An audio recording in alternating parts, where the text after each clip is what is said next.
Gumagamit ka ba ng Chrome browser? Kailangan naka-turn off ito sa inyong Google activity. Punta lang tayo sa ating Chrome browser.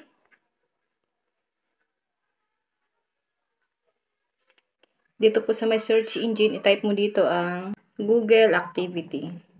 Then search natin. Hanapin nyo dito ang Google may activity. Click natin ito. Kapag ganito po ang lumabas, i-click nyo itong activitygoogle.com. Lalabas dito ang may Google activity. I-turn off po natin itong web and application activity. Ito yung mga application, website, places na tinitingnan natin dito sa ating Google. Kailangan po naka-turn off ito. Click mo lang yung arrow. Then, click nyo itong turn off.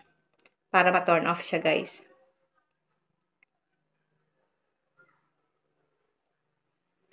Web and app activity is off.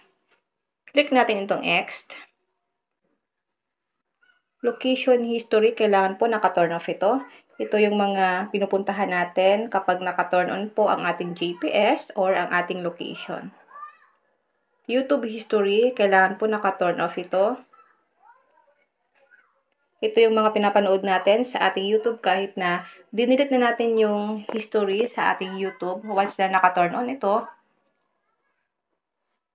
mare-record pa rin po dito ang mga sinesearch natin sa ating YouTube.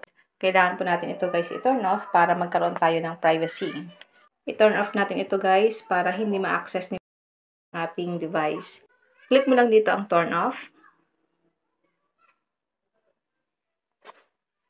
Setting is off. Then back natin, check natin guys kung naka-turn off na siya.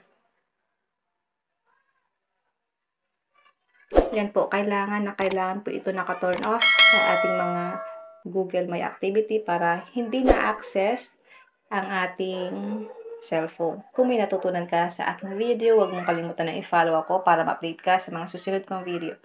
And now, thank you for watching. God bless you all.